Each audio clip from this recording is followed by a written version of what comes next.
السلام عليكم ورحمة الله وبركاته. سو dhawaad asxaabay soo dhawaada channelkeena Green Media. waxaynu soo gudbin doonaa xaaladihii u dambeeyay gobolada Salal iyo Awdal.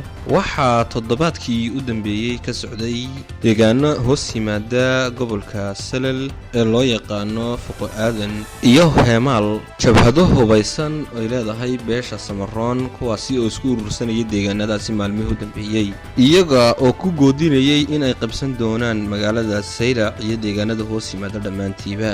ciidamada Somaliland ee degan deegaanadaasi ayaa iyagu sameeynin wax is hortaaga oo ay kaga hortagayaan jabhadaasi halkaasi lagaga dhawaaqay. sida ay xogo hoosi noo soo sheegayaan ayaa waxa lagu amray ciidamada Somaliland inayna ka bixin xeriyahooga kaasi oo kamid ahaa amarkii madaxweynaha Somaliland bixiyay ee ahaa in aanan dadka gobolka Awdal aan lagala hortagi karin awood ciidan. waxa iyaguna soo qulqulaya maalmihii u dambeysay dadka ku nool magaalooyinka kala ah Looyacado, Aashacado iyo Sayra kuwaasi oo la sheegay in xaalada amni dartood ay uga qaxayaan magaalooyin iyaga oo ku qaxaya xaggaas iyo Boorama.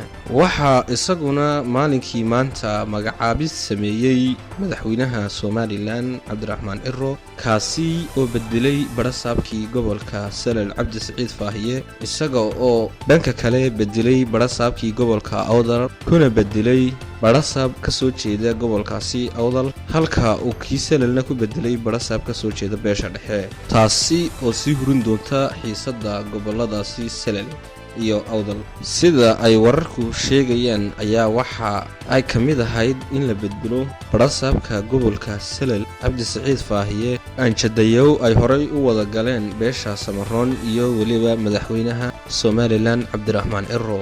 markii uu soo dhacay warkaasi bedelka barasaabkaasi gobolka Salal ayaa waxa laga dareemayaa gobolada Salal iyo Awdal dhaqdhaqaaq jabhadeed oo ay sameynayso beesha Ciise iyada oo la filayo in dhawaan ka dhaco dagaal toos ah oo ku dhex mari doona iyaga iyo beesha Samaroon. xiisada gobolada Awdal iyo Salal ayaa cirka isku sii shareeraysa.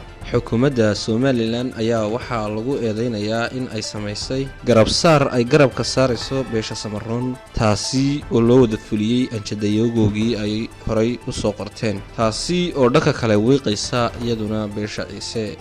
wixii warar ee ka soo kordha gobolada Salal iyo Awdal halkan ayaan kala wada socon doonaa insha Allah. assalaamu calaykum waraxmatullaahi wabarakaatuh.